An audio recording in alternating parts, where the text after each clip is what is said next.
Good afternoon, everyone, and thank you for attending today's webinar, ESG in Private Equity. What's coming and how can you be ready? So lately, it's hard to go more than a week without hearing something about ESG. It may feel like your inbox is saturated with ESG webinar invites, ESG news, current ESG regulation, upcoming ESG regulation. It can get quite overwhelming, and you may find yourself thinking, what exactly do I need to know here? That's what we're aiming to help with today. With the ubiquity of ESG in today's business landscape, many of you may already know what the acronym stands for, and you may know a definition or two.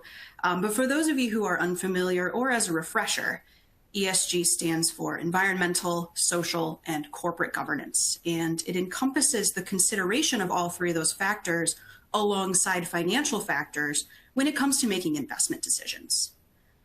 Specifically, we're seeing the private equity industry really leading the way here when it comes to holding their investees to a higher standard on ESG metrics and practices. However, regardless of where your firm or your organization is in its ESG journey, we're hoping to have something for everyone to take away today. So we very broadly defined ESG, but let's take a couple minutes to dive deeper into each individual category. This slide displays some examples of environmental factors, which can very broadly be fit into at least 4 categories, and those are climate change, natural resources, pollution and waste, and environmental opportunities. Below each category, you'll see the specific topics that fall into each. Topics like carbon emissions, raw material sourcing, toxic emissions, unsurprisingly, all fall into this category.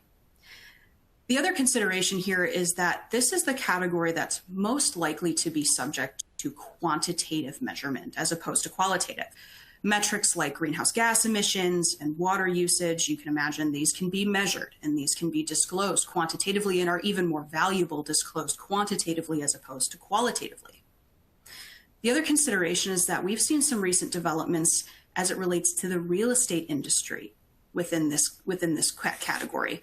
We've heard of LEED certifications. There are other similar certifications popping up in geographies across the country, across the world, that help to measure and quantify the sustainability or the environmental impact of a building or a structure.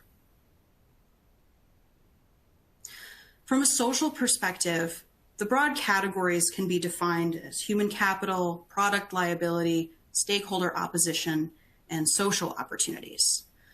Some examples of more specific topics within these categories are board and executive diversity, privacy and data security, and community relations. This is considered to be one of the newer focuses of the ESG world. Current social and political events like COVID or the murder of George Floyd have really catapulted this category near to the top of a lot of organizations' lists of priorities. This category is also typically disclosed more qualitatively as converse to the environmental category. If you think about it, some metrics, of course, like HR development and advancement, employee turnover, diversity, or healthcare, these can be disclosed in a quantitative way. However, what we're seeing most often here from a social perspective is that these metrics are disclosed in more of a discussion and analysis format. Finally, corporate governance, which can be very broadly categorized into corporate governance, corporate behavior, as well as corporate governance opportunities, such as the employee or executive compensation starting to be intrinsically linked to ESG initiatives at the organization. Corporate governance is really the old hat of the ESG world. Organizations have long been adhering to many of these applicable topics and regulations, especially SEC registrants who are subject to Sarbanes-Oxley or SOX, which makes this the most mature and for many the most familiar ESG category. Additional consideration is that for manufacturers, this category can also include governance around product development. A really recent example of this is the engineering flaws uncovered in the Boeing 737 MAX, where a root cause analysis after the fleet was grounded noted that science and engineering needs tended to fall by the wayside in the interest of profits and operational success. So now that we've introduced the concept of ESG and really provided some high-level examples, I'm going to pass it to my colleague Chris, who will spend some time talking through the current ESG landscape. Thank you very much, Kelly, and really, really insightful. I appreciate that. So why are we all of a sudden starting to hear so much about ESG? And so really, over the last few decades, we've started to see a real evolution of thinking regarding sustainability and sustainability reporting. So previously, corporations and businesses really sort of leaned on the theory that their positive impact on society was a direct result of their business success. Now that we're seeing corporations beginning to take really measurable steps in the interest of the ESG matters that Kelly just spoke about, we're really starting to see companies embrace the idea that their success is really directly correlated to their positive contribution on society. So why is that shift taking place? And so we're really starting to see increased pressure to not only engage in ESG efforts, but also to disclose and report on the details and results of those efforts. So where's the pressure coming from? And we're really seeing that pressure starting to come kind of from all stakeholders. So we're seeing it from employees, we're seeing it from executive leadership, we're starting to see it from regulators, we're seeing it from shareholders, suppliers. Of course, we hear about it quite a bit in the media, and we're really starting again to sort of see it from the community at large. So also, interestingly, we're seeing that many of the younger folks who are starting to invest, so think of the millennial generation, think of Gen Z, they're really starting to embrace all aspects of ESG, and that's really becoming a much, much more important aspect to investing maybe than what it has been in the past. So that's been part of the reason for it. And let's see, just flipping the slide here. So, so again, we're all really starting to see ESG messages daily. And so, for instance, I subscribe to the National Association of Corporate Directors, Directors Daily email, which actually includes a whole section that's dedicated to ESG. And so just some of the recent headlines over the past couple of days that I thought I'd bring up. So on Tuesday, one of the ESG headlines was more CFOs add sustainability targets to corporate loans. And that was coming out of the Wall Street Journal. On Wednesday, one of the headlines was ESG on the mind of muni market regulators. And then today, and I found this interesting as well, but the headline was McDonald's gives Happy Meal toys a sustainable makeover and climate push. So many organizations are, like I say, sort of getting on board. And we're also seeing this start to play out in the data. And so the line chart that you see on the slide here shows the Google trends for the term ESG in the last 5 years. And you can certainly see that has gone up by a pretty significant way over the last couple of years. So the x-axis, or rather the y-axis, represents search term popularity, and the x-axis represents time. So like I say, as you can see, a really significant upward trend in Google searches around ESG.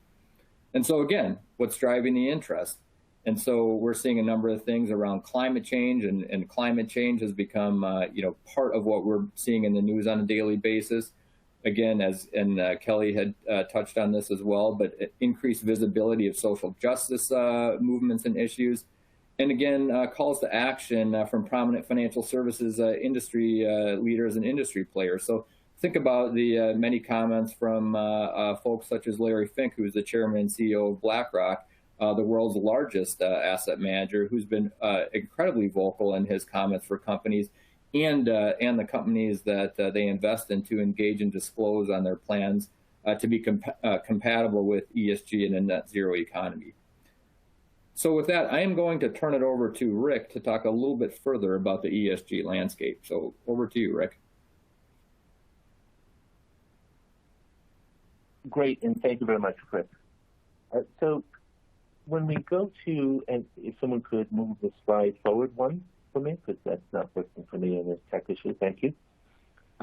One of the points about ESG landscape is the regulatory matters, and I will pass it over to Sequoia and Melissa so that we can talk about some of the points of priority and their aspects.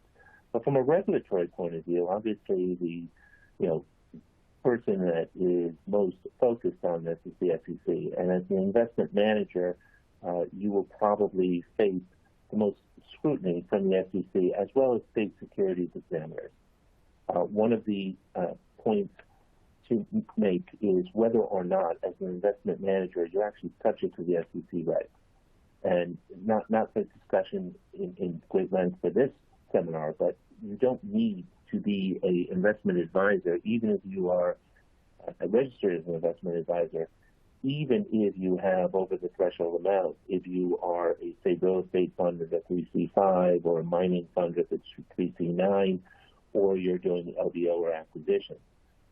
So the regulatory framework from the SEC is not necessarily applicable to you, but for the, if you will, solicitation. We'll get more into that later. One of the things a lot of commentators have made points about is that the SEC is late to the party.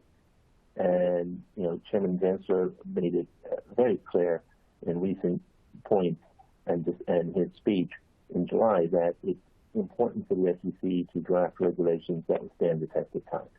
And so that's where we really are. And I think it's important from a regulatory point of view to look at the perspective that the SEC and the state really should be reflecting or mirroring good business practices, the practices of Sequoia and Melissa, and not mandating or dictating those practices. So I think that it's important for us to, as an industry, first come and further evolve and better define the ESG metrics and some of the regulatory or type of reporting that we want to have that Chris and Kelly were talking about, qualitative and quantitative type of disclosures. And then the SEC can capture that. That's what's been happening with, say, corporate governance. The SEC has a long history of reflecting what is good governance in Regulation SK. And the SEC last year added to that portfolio the human capital disclosures that are required.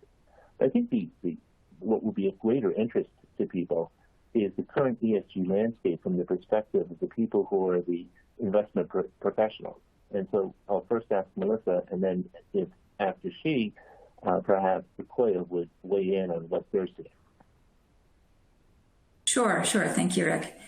Before I move to, how we think about it in our organization, maybe just one other regulatory trend that I wanted to, follow up on is, for anyone who is marketing funds in the EU, we also have to be mindful of the sustainable finance disclosure requirements, which are a reaction to this new trend of funds reporting on, touting, describing their ESG credentials, because there is concern amongst the regulators led by those in the EU around greenwashing. And so not only are the regulators pushing private equity sponsors to disclose, but to have backup and proof and data to back up those disclosures so that investors, which are one of the stakeholders that are driving this interest in ESG, so that investors have greater confidence that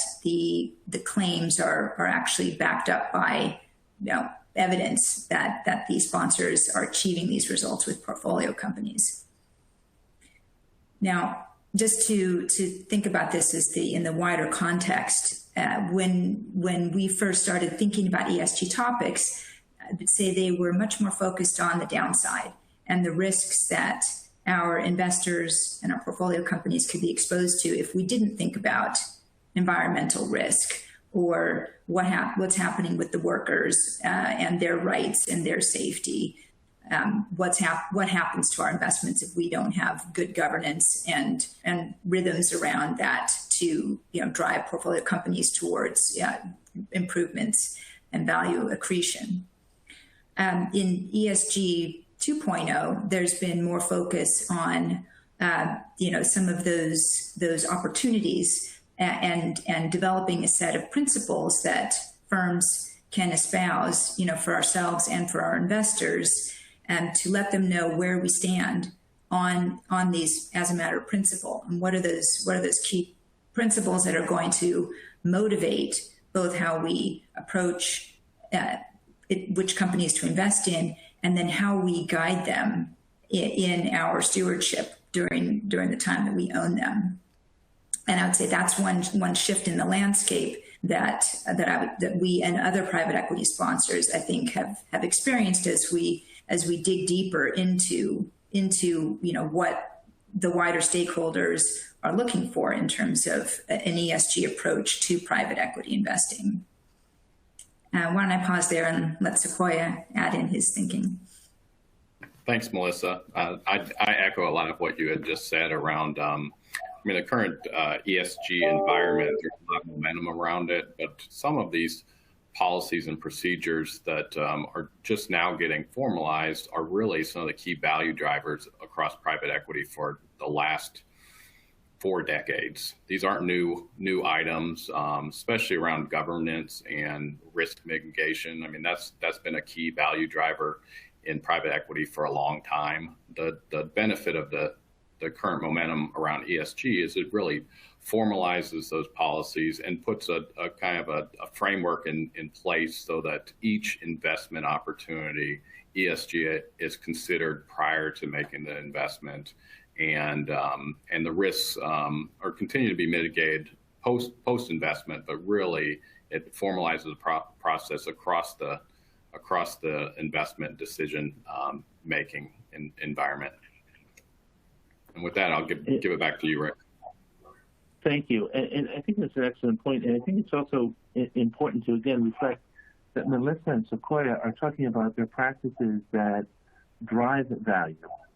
And it's up to the regulators to reflect and not dictate and tell Melissa and Sequoia and other investment professionals what to do. So what we really are in a regulatory landscape point of view right now is the SEC trying to reflect and catch up, and other regulators to catch up, to find what we are doing, what is the best practices.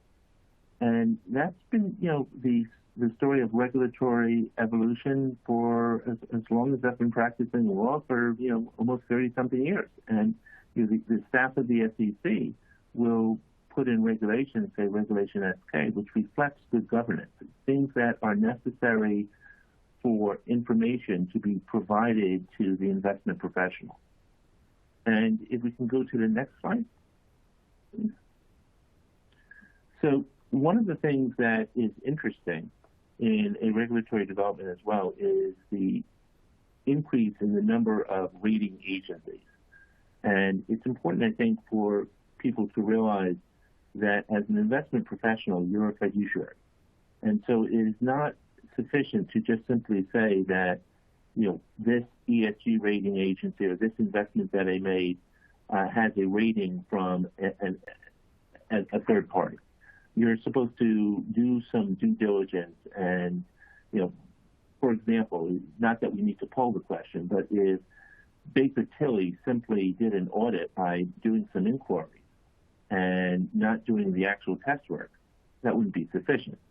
So now what we're doing in the point of the investment management community is looking under the hood for these rating agencies. And just be aware that the staff of the SEC has from time to time noted that you can't over-rely on an ESG rating agency. So you need to continue to do your due diligence, perhaps model portfolios or see some of the things that they are using, the rating agencies, to determine whether or not a particular investment is scored properly in a portfolio. And one of the things that I often use as an example is if you take, for example, Walmart. You can have a discussion whether Walmart is ticking all of the ESG boxes or not, based on its target consumer and its processes. You can see a lot of things that they do with promoting from within, helping people with tuition. there's another argument by some that the big box retailers are not very friendly to the environment, even if they are using energy efficiency in their big box retail location. They probably took over some real estate or forest beforehand. And the point that you could have as a discussion, whether supply chain or sourcing or anything else on the ESG metric, means that you have to look further into these ESG agencies, rating agencies, and really understand how they're scoring. And so, one of the things, Melissa and Sequoia, you have to look further and do your due diligence. You can't just delegate it to a rating agency. And I'm sure that you both agree. Yeah, that's right. And if I could make a couple comments here, because Rick, you're absolutely right that you really have to understand what is behind the construction of these rating agency ratings. And we've had some experiences where rating agencies, it was actually not very transparent how they were getting their information, whether they were really interacting with the portfolio company. And for example, some of these tools will only give you credit if you have things posted on the website. Therefore, you might have some sensitive internal documents around your HR practices or around environmental or governance that are not posted on your website. And some of these won't give you any credit for having those unless it's publicly posted. And so their rating may not actually reflect the degree of maturity in companies actually hitting these marks. And it does take, as you say, Rick, a lot more diligence to actually understand both what's going on behind the ratings and how they're constructed and what's going on at a portfolio company. And just as by way of example, Sequoia talked a lot about, having systems and processes, and the way we approach diligence. We've started in what I would say ESG 1.0 was by developing fairly standardized questionnaires for each of our common verticals, so that our investment teams could go out and have a common approach, and that we would be assured of covering, by and large, the critical areas. And one comment on that is that you have to review these over time, because what we found is the initial questions, say around that were appropriate for environmental diligence, had to change as the greater focus on climate change and the risks to companies of their vulnerabilities to climate change, but also their vulnerabilities to the transition to a low carbon environment. So not only do you have to think about whether a company could be impacted by adverse weather conditions, et cetera, but you also have to think about companies who might be hit with something like a carbon tax, or who might be disadvantaged in terms of consumer preferences when those consumers are looking for more environmentally friendly choices. So it's just a note you have to continually update those questionnaires so that you are actually getting at what the current risks are. And I'm very happy that you mentioned that, Melissa, because one of the things that is important from a regulatory landscape, I mentioned earlier that the SEC is the primary regulator. There's two different prongs or paths. One is, as was mentioned before, greenwashing. And, that really deals with the solicitation by the investment manager or advisor of its clients. Are you doing things that you say that you're doing with respect to constructing an ESG portfolio, monitoring it, et cetera? The second thing was reflected by what Melissa was just saying, some of the procedures. If you're a registered investment advisor, you have certain procedures that you are required to have as your general management. And if you don't follow those procedures, that's actually a violation of the Investment Advisor Act. So there's two things. One, which is the solicitation side, which is couched in the anti-fraud. So you want to be very careful. The takeaway for the investment manager is that when you're soliciting investment, that you don't overpromise and that you leave enough flexibility so that you can address things that you didn't expect. For example, if you're a private equity manager, what do you do to to sell a company that no longer has a certain ESG criteria. And then the second thing is following your procedures, which makes a lot of sense. And when you are Melissa or Sequoia and you have all these procedures, part of it is reflective of the fact that you're a fiduciary. An investment advisor is a fiduciary, which is the absolute highest regard and protection for your client. And that was one of the reasons that we're saying it's not just you just can't go to an ESG rating agency. We can go to the next slide, I think. Some of the reporting frameworks that we have, and there's more and more of the agencies and authorities and business groups that are coming up with different, if you will, qualitative or quantitative ways to measure things. And this, I think, is going to be really interesting in the next phase of development of ESG, because what you're going to have is not only how do you report things, but if you're an investment manager, how do you use services from, say, Baker Tilly to actually help verify that report? It makes sense that you would never publish financial statements, annual financial statements, without an audit. How will you verify the information? What type of procedures should you use so that you as a fiduciary know that you've done due diligence on the information that you're reporting? And the next thing that's coming through with the reporting frameworks is a graduation, if you will, from information that was reported, at least by public companies, in websites. Melissa was saying that you had to have things ticked on the website to be able to get your certain ESG rating. Well, now the SEC seems to be moving towards getting that information in an actual report that's in an annual 10K or your 10Qs or your 8K. That's a significant different shift in liability for a public company to report this as a publicly filed document. And I'm sure that Melissa and Sequoia are looking at these things with DDQs to get this from their private companies as well.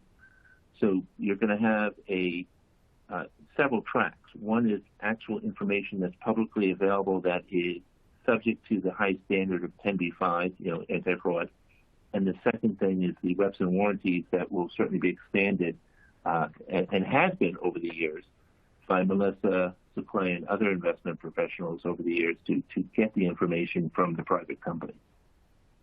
The takeaway that I think you have on this really is with all these different reporting frameworks, it's a matter of getting the data, summarizing it in a format so that the investment professionals can use and provide analysis that is material to their investment decision. So a couple of things with the, if you will, impact for private equity.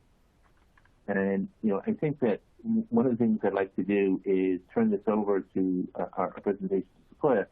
I know that you've made a stance on ESG, and, like to hear how you are, what you're saying with it to your solicitation activities, and then we'll turn it over to Melissa as well, if that works. Yeah, no, I'd be happy to talk about what we've done really since we launched the firm. We've had a focus on ESG. We've got a full-time person that is tasked with leading that initiative.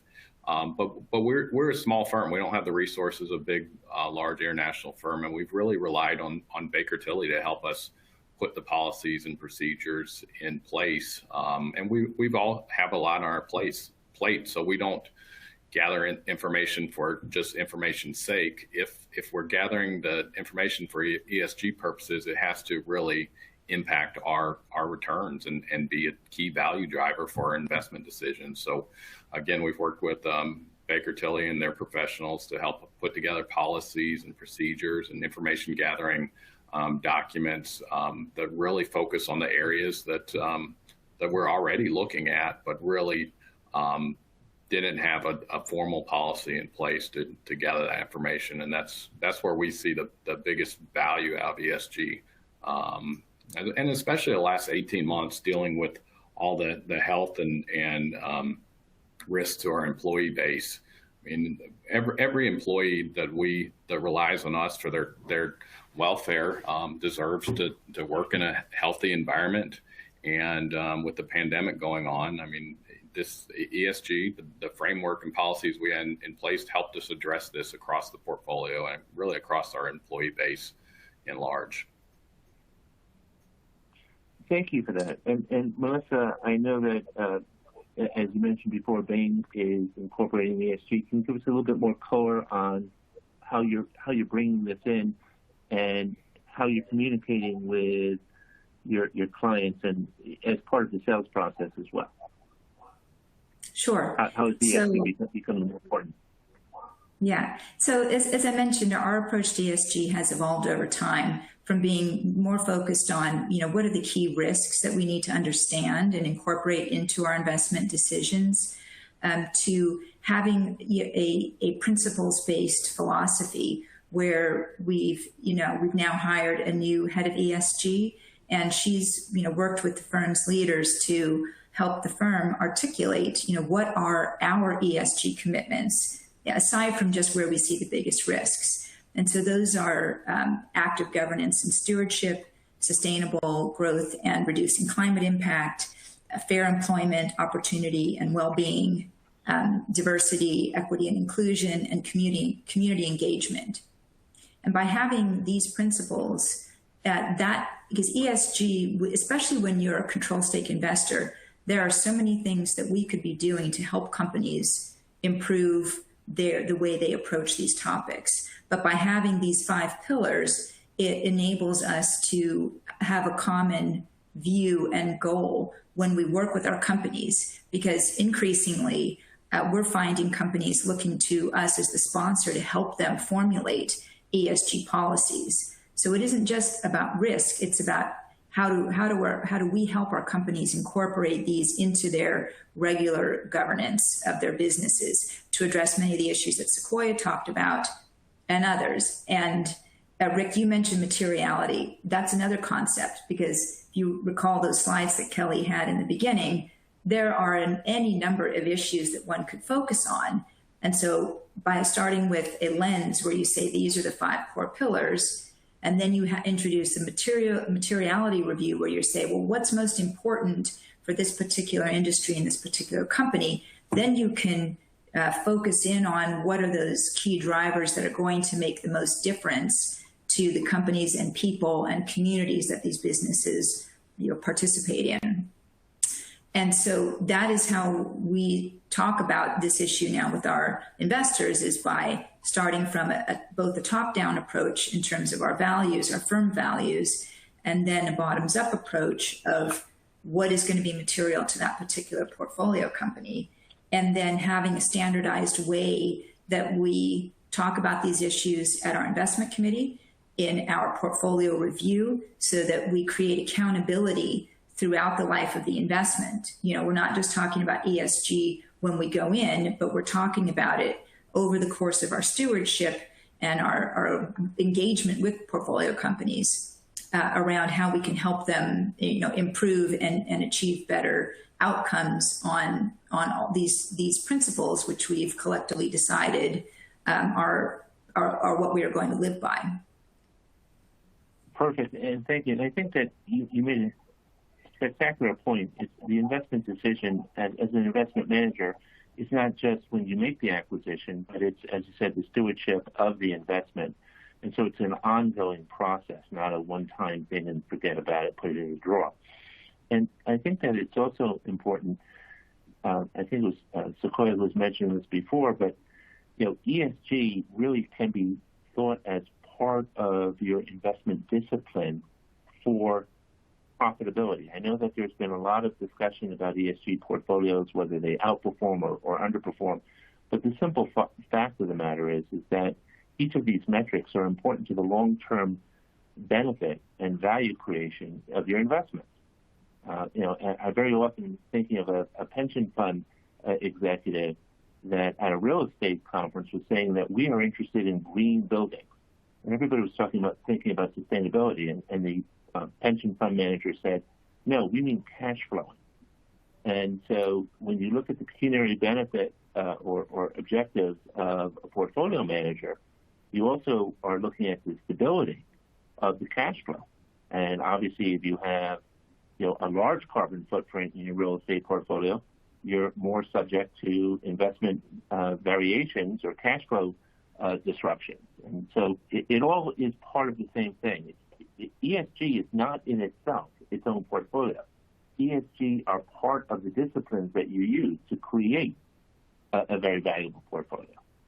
And with this, I would like to be able to move further along, and let's get some of the key findings from Baker Tilly. I think, Chris, this is something that you wanted to speak about specifically. Yeah, thank you very much, Rick. And so the next couple of slides highlight a few interesting facts from a recent study that Baker Tilly International did around ESG as related to mergers and acquisitions. And so just as an FYI, the link to the entire study is located up in the right-hand corner of the slide. I don't think you can click on it in this format. But we are going to be getting this to you, or getting you the slide deck shortly, and you'll be able to click on the link in that. But the study focused on 60 global deal makers and confirmed what we already suspected, that ESG is, in fact, on the top of mind for investors and shareholders alike. And so a couple of interesting statistics that I wanted to pull out. But so nearly 90% of the respondents noted that ESG factors are being taken into consideration as a way to decrease investment risk and potential litigation. Also of interest, 83% of respondents noted that they conduct due diligence over ESG issues during the investment or M&A process, and both Melissa and Sequoia talked a little bit about that. And then also, frankly, I thought this was a bit of a shocking stat, but 60% of the deal makers walked away from a deal as a direct result of a negative ESG assessment as a target. So as you can see, it's really becoming sort of paramount as a part of M&A transactions. And then I'm going to flip us to the next slide here. But if we dive a little bit deeper into some of the survey results on the prior slide, more than half of the respondents noted that ESG factors have impacted the valuation of a potential investment or M&A target.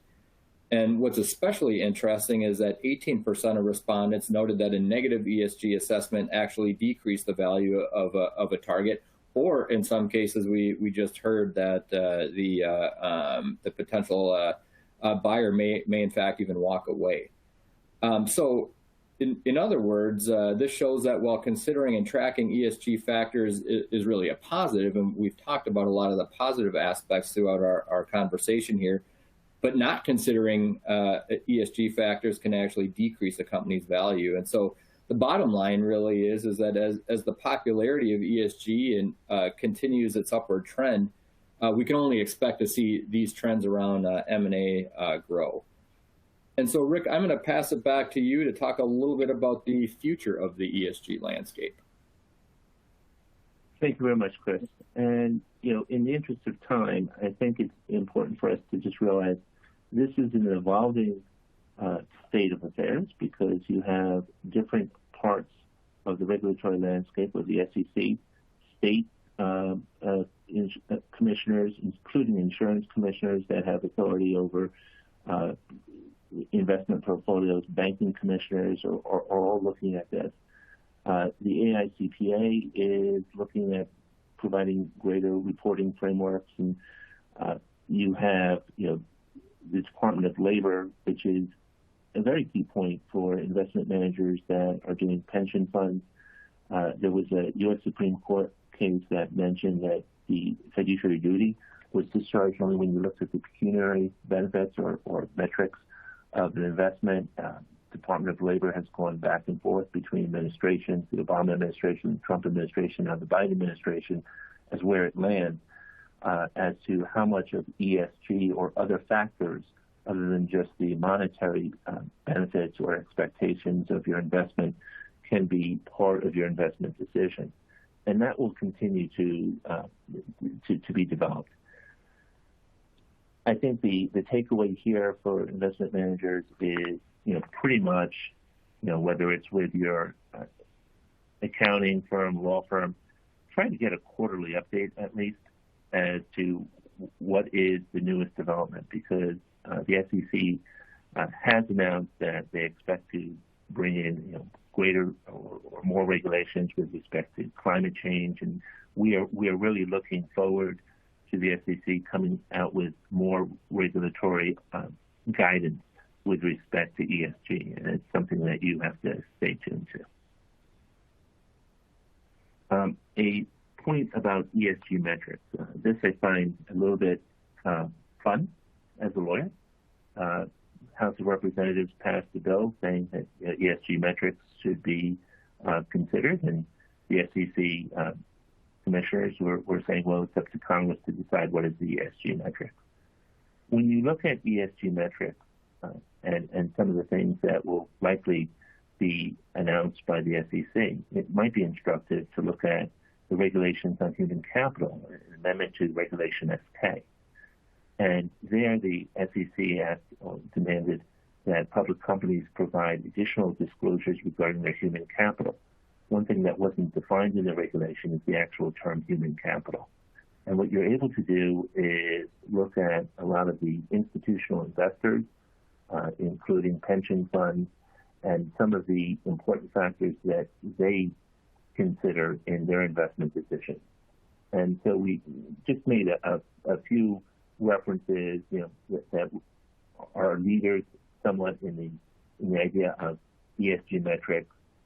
The key is that you should be as an investment manager, you should be speaking with your customers, your clients, both in the solicitation process and in the investment decisions, and as Melissa was saying, also in the stewardship over that investment. The takeaway is that your policies, procedures, your agreements with customers and clients should provide enough flexibility so that you can change and evolve as not only additional regulatory guidance is provided, but as you evolve yourself. I mean, again, it's my belief, at least, that the SEC and other regulators reflect really good corporate practices. You take a look at, for example, corporate governance. A lot of people will talk about independent directors and not having interlocks between the directors. I'm on your board and you're on my board, etc. Well, that's reflected in good ESG metrics, and it's also now reflected as well in Regulation SK, or more important, rather, that you are required to disclose these things. The SEC tends to require disclosure, not specific action. There are times that specific actions are required as well. For example, audit committees being independent, having a financial professional, etc. So this is the slide that I find most interesting to me. Is over the years, ESG objectives have been looked at as one type of portfolio construct, and pecuniary objectives that the Department of Labor, as I mentioned, has looked at another. But it really is, as Sequoia was saying before, that you use these metrics to provide good investment decisions. No one would look and assume that having a company with bad governance, Kelly mentioned Boeing 737, the Boeing investment took a hit because of that. Other things on good governance or environment, et cetera. And one thing, just to add perhaps a bit of levity into this, the ESG objectives, and particularly with social, we seem to be in greater discussions with the social part of ESG. It's not anything new. It's been part of our culture and our investment decisions for a number of years. And just to give you an idea of how ESG objectives and pecuniary objectives can coincide on the social part of it, think of, if you will, just as a takeaway or image, the movie 9 to 5. Remember the movie 1980 with Lily Tomlin and Dolly Parton and Jane Fonda. At the end of it, remember what happened when they increased or changed their human capital or their social benefits and employment practices? At the end, that company was more productive. Remember, at the end, the higher ups of the corporation were so convinced and impressed, really, with the increase of efficiency. So there really is a correlation between the two. And Rick, could I just jump in to make one other comment, which is, this merging of these two objectives. A lot of what traditional private equity is thought about is, how do we avoid issues, create value for traditional companies. And the other thing that we are now seeing, and a lot of it is investor-led as well, investors want to be investing behind some of those social and environmental objectives that we've been talking about. And so you're seeing new managers, for example, like Conduit Capital, who are coming into existence to actually use some of the techniques of private equity and focus them on achieving some of these social and environmental goals. And so we're seeing strategies that investors are responding to that are designed to address social inequality, that are designed to address the transition to a carbon neutral economy. And so the hope is that then there'll be demonstration effect, and other investors then will realize that, again, these things are fused, and that the future of not just our society and our environment, but also our economy is dependent on an acknowledgement and support, and an integrated support for achieving both of these types of objectives, financial return as well as social and environmental returns. Absolutely. And the point, and I'm very happy that you made that point and emphasized it, Melissa. Thank you. But a lot of it is the social and environmental or the good governance. It's good for society, it's good for the corporate culture, and it's good for the bottom line. For example, I work with a company in San Antonio called ClearDay that provides a service that allows people to age in place, and it's used as a corporate benefit for some corporations. Is that just because they're social and being nice to their actual employees, and they're able to take some of that emotional load off of them when they're dealing with their parents or loved ones that are needing to age in place? Well, the answer is that it might be both, because you get a lot of benefit from actual people not being distracted. I think that this slide that we've done, we've kind of covered with the most, and we'd love to be able to jump into the Q&A in the interest of time, because we have 5 minutes. But we're very happy to talk to you separately with emails or otherwise to go into greater depth on these other slides. But Kelly, if I can pass it to you for Q&A. Yes, absolutely. And thanks everyone for all your comments. It seems like we have one question in the Q&A, and it's a great one, and I think I'm going to pass it over to Chris. I'll read it. It says, "It seems to me that many claims can be made by companies with regard to their ESG position. They may include carbon impact assessments. How will this information be verified? If this information will impact value, how will reliability be assured?" That's a great question. Chris, do you want to comment on that?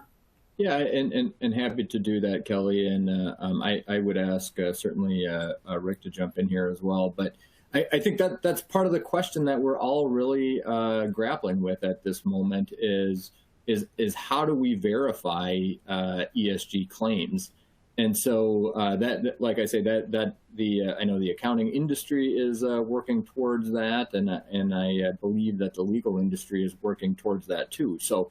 Right now, it's challenging in order to, sort of verify things with any degree of certainty, and there isn't let's say a standard right now from the SEC or AICPA, but we do believe that that's coming. And so right now, I think the way that it's verified is through due diligence, really kind of part of the Q&A process. But I think we're all keeping our eyes open on that.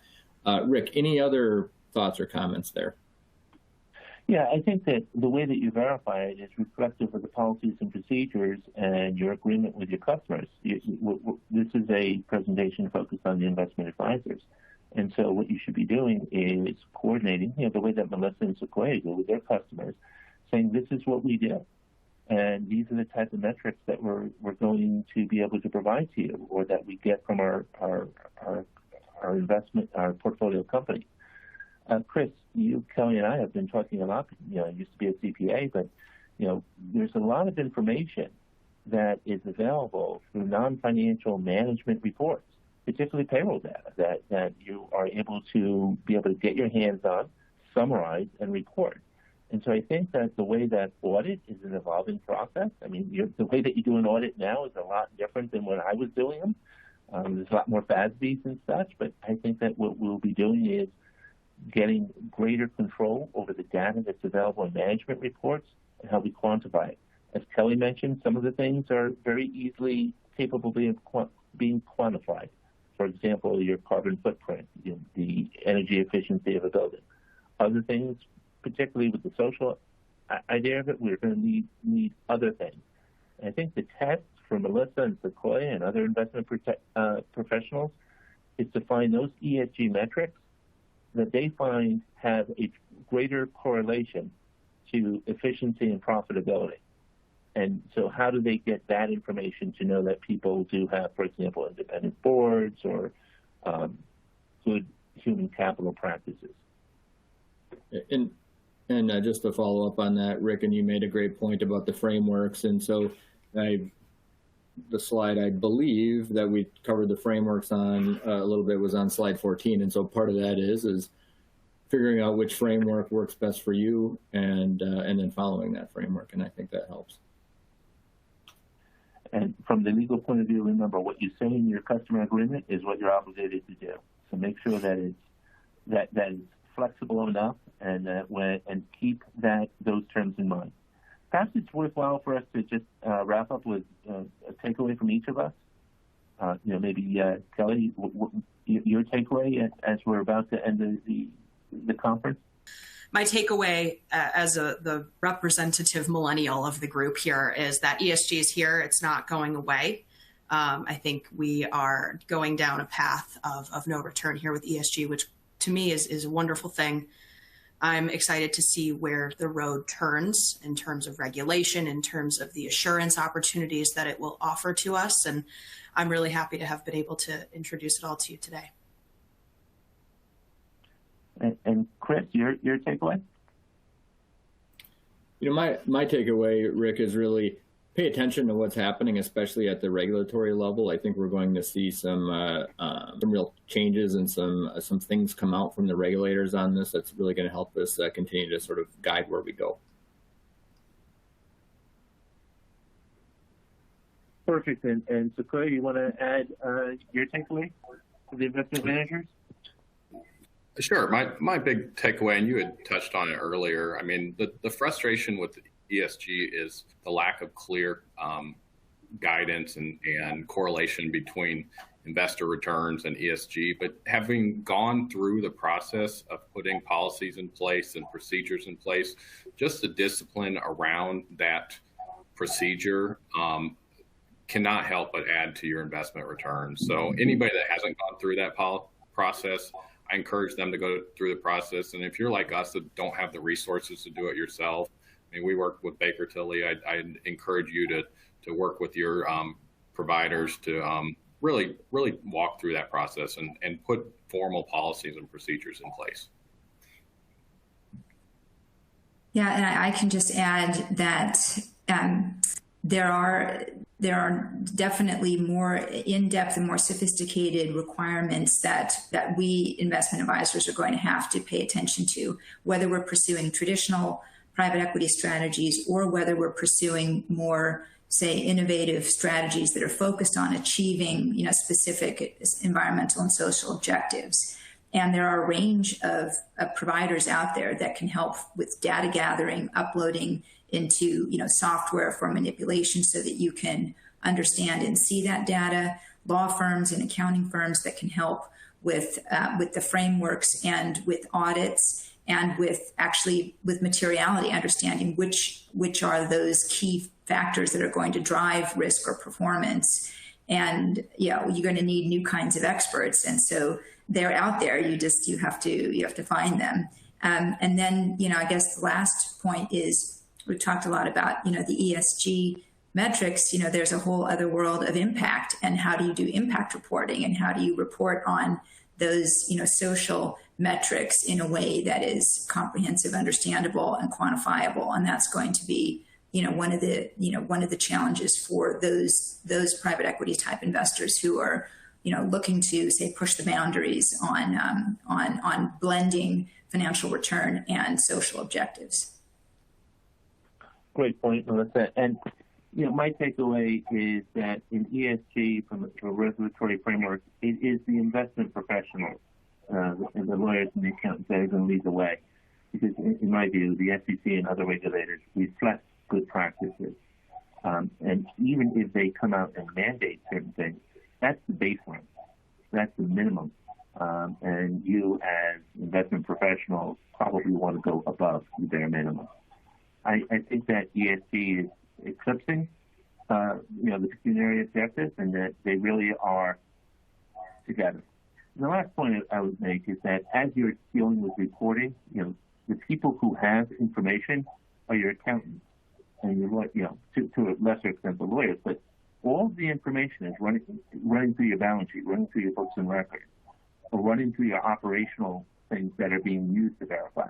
So please, look to Baker Tilly or your CPA to realize how you can efficiently capture all this information that is necessary for ESG reporting. And what's necessary, as Melissa said, material. Well, there's a definition of materiality in the SEC or securities world. And it's that what a reasonably prudent investor would find material in making their investment decisions. So the key for the investment manager is to have communication that is clear and documented between you and your customers and clients. Thanks, Rick, Melissa, Sequoia, and Chris. I really appreciate all the comments. And on behalf of the entire audience, I think that your experience and knowledge in this industry has been very, very well received and very valuable. I want to thank everyone who stuck around beyond the top of the hour. Apologies for going a little bit long, but we were so glad to be able to deliver this content to you today. Thanks again for attending, and have a wonderful rest of your day.